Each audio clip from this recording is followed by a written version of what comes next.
So do you think that just because your A1C is normal, that you do not have an insulin problem?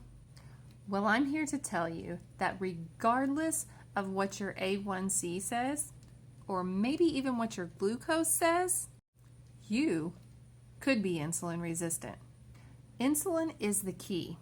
It is in charge of whether or not your glucose remains high or it comes down after eating your meals.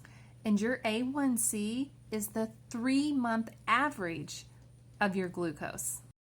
So if you've had normal glucose readings for the past 90 days, then you're going to have a really good A1C. But what we're missing here is, what is your insulin really doing? Because 10 to 20 years before you can see an elevation in your glucose levels, your insulin levels could be trending upward. So despite your glucose being normal, your insulin could be sky high, but your doctor's not checking that.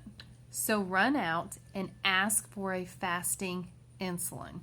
You want that number under 10, ideally under 6. That is going to give you all of the information that you need to see if you are metabolically healthy. We live in a glucose-centered world where all we think about is it your glucose normal? Is your A1C normal? Then you must be healthy. When in the reality, we need to be concerned about, is your insulin normal? And if your insulin is normal, you are going to be in a much better place to be fully metabolically healthy. So stop chasing glucose and start following insulin.